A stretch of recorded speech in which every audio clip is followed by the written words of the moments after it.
இந்த புத்தக கண்காட்சி முழுக்க அவ்வளவு உணர்வுபூர்வமாக அவர்கள் என்னிடம் வந்து பேசுவதை கேட்கிற போது ஒரு சொல்லுக்கு இவ்வளவு வலிமை இருக்கிறதா என்று எனக்கே மிகவும் ஆச்சரியமாக இருக்கிறது. வாழ்க்கையினுடைய சொல்ல முடியாத பல சங்கடங்களை, தருணங்களை என்னுடைய கவிதைகள் தொடர்ந்து பேசுகின்றன. நம்ம வாழ்க்கையில் என்ன நடக்குதுங்கிறத இன்றைய இளைஞர்கள் புரிஞ்சு கொள்றதே அவங்களுக்கு ஒரு பெரிய சேலஞ்சா இருக்கு. ஒரு ஓவியர் வந்து ஒரு நியூடிட்டியான ஒரு ஓவியத்தை எம்எஃப் ஹுசைன் வரைகிறாரு அல்லது வேற ஒரு சிறந்த ஓவியர் வரைகிறாருன்னா அதனுடைய நோக்கம் வந்து நியூடிட்டி கிடையாது. நியூடிட்டியை நான் ஏன் நார்மலைஸ் பண்ணணும்? அப்படி நார்மலைஸ் பண்ண வேண்டிய விஷயம் இல்லை. அது சில நிறைய பேர் அதை வந்து பண்றத ஒரு பெரிய ஏதோ புரட்சி ஏதோ ஒரு இதெல்லாம் நினைச்சுக்கிறாங்க. எல்லா இடத்துலையும் நியூடிட்டியை வந்து எடுத்து வைக்கிறதுங்கிறது அது அந்த உடம்பையும் அவமானப்படுத்துற விஷயம், கலையையும் அவமானப்படுத்துற விஷயம். நம்ம வீட்டில் நம்ம சட்டை இல்லாமல் உட்காந்துருப்போம். யாராவது வீட்டுக்குள்ள வந்து டக்குன்னு எடுத்து நம்ம ஏன் சட்டையை போட்டுக்கிறோம்? ஒரு 2000 வருஷமா கவிதை எழுதக்கூடிய ஒரு மொழியில வந்து ஏன் கவிதை புக்கு விற்காது? ஒருத்தனுக்கு அந்த புத்தகம் தேவைன்னு சொன்னா ஒரு 2000 ரூபாய் இல்லை, 3000 ரூபாய் இல்லை, 5000 ரூபாய் இருந்தாலும் அதை அவன் வாங்குவான்.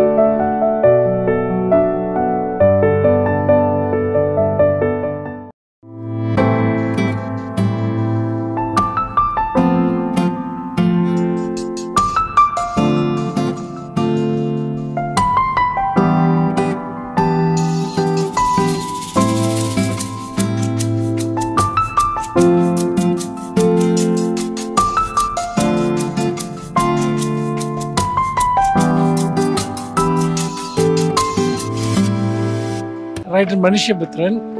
நான் உயிர்மை பதிப்பகத்திலேருந்து பேசுகிறேன். இந்த புத்தக கண்காட்சி நாங்கள் உயிர்மையுடைய 23வது வருஷமாக நாங்கள் வந்து இந்த சென்னை புத்தக கண்காட்சியில் எங்கள் பதிப்பகம் பங்கெடுக்குது.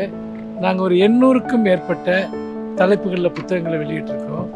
என்னுடைய நூல்களே வந்து ஒரு 75 நூல்கள் வந்திருக்கு. அதில் கவிதை தொகுப்பு மட்டும் ஒரு 52 கவிதை தொகுப்புகள் இது வரைக்கும் வெளியிட்டிருக்கேன். 12500 கவிதைகள் அந்த 52 தொகுப்புகள்லையும் இருக்குது. அதேமாதிரி உலகத்திலேயே நவீன கவிஞர்களில் மிக அதிகமான கவிதை எழுதுகிறது நான் தான் அப்படின்னு நினைக்கிறேன்.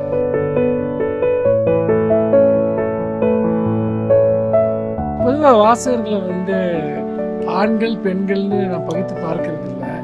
வாசகர்கள் என்பது வாசகர்கள் தான். ஆனால் அதே சமயத்தில் பெண் பாலினத்தவர்கள் வந்து கவிதைகளோட ரொம்ப எமோஷனலாக கனெக்ட் ஆகுறாங்க அப்படிங்கிறது ஒரு யதார்த்தம்.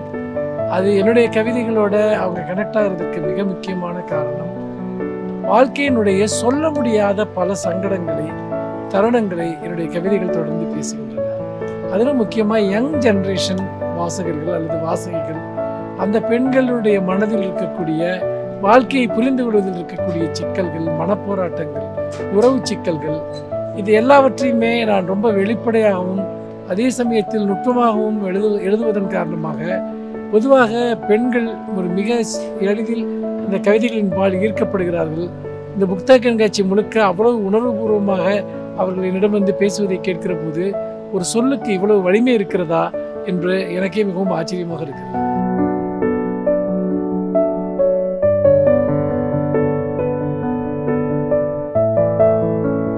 நீங்க சொல்றது மிகவும் சரி.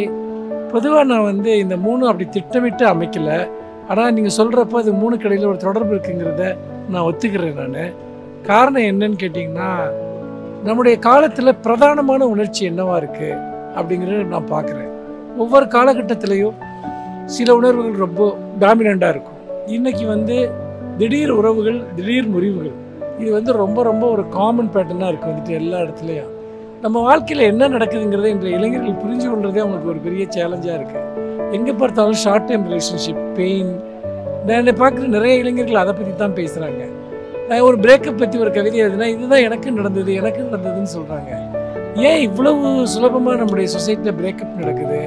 காரணம் அவ்வளோ சுலபமாக உறவுகளும் இங்கே உருவாகுது. அப்படி பார்க்குறப்போ நான் இந்த மாதிரியான விஷயங்கள் எழுதுகிறப்போ ரொம்ப ஈஸிலி தன்னை அதில் ஐடென்டிஃபை பண்ணிக்கிறாங்க. அதனால தான் வந்து பார்த்திங்கன்னா இளைஞர்களோட இந்த கவிதைகள் ரொம்ப கனெக்ட் ஆகுது. நானுமே அது சார்ந்த வேற வேற லேயர்ஸ் எழுதுறேன். நான் வேற வேற லேயர்ஸை இந்த கவிதைகளில் எழுதிட்டே இருக்கேன்.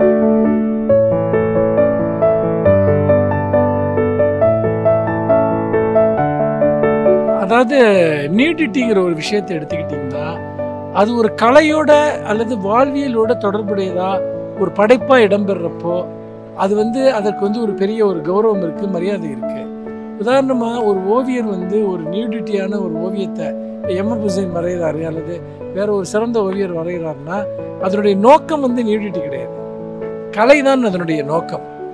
அதே சமயத்தில் வந்து இன்னொரு விஷயம் என்னன்னு பார்த்தீங்கன்னா, அடிப்படையில் அந்த நியூடிட்டியை பொறுத்த வரைக்கும் நம்ம வந்து அதை வெறும் கவன ஈர்ப்புக்காகவோ அல்லது வெறும் அட்ராக்ஷனுக்காகவோ நம்ம அதை பண்ணுறப்போ அது நிச்சயமாக கலை ஆகாது. இன்னொன்று நியூடிட்டியை நான் ஏன் நார்மலைஸ் பண்ணணும்? அப்படி நார்மலைஸ் பண்ண வேண்டிய விஷயம் இல்லை. அது சில நிறைய பேர் அதை வந்து பண்ணுறத ஒரு பெரிய ஏதோ புரட்சி, ஏதோ ஒரு இதெல்லாம் நினச்சிக்கிறாங்க.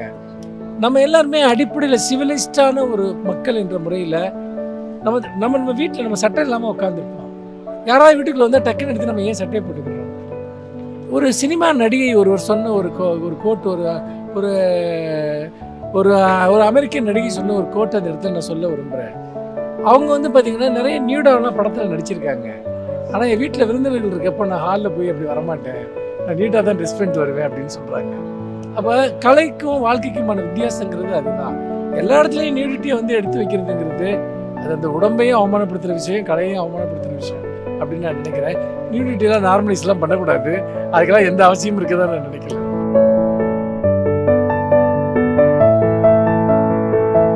அது ரெண்டு விஷயங்கள் அதில் இருக்குது. ஒன்று, நான் ஒரு பர்டிகுலர் சுச்சுவேஷனை சேலஞ்ச் பண்ணணும்னு நினச்சேன். கவிதை தொகுப்புன்னா விற்காது, கவிதை தொகுப்புன்னா சின்னதாக இருக்கும், விலை அதிகமாக இருந்தால் யாரும் வாங்க மாட்டாங்க, இப்படிலாம் ஒரு மித்தெல்லாம் நிறைய இருந்தது.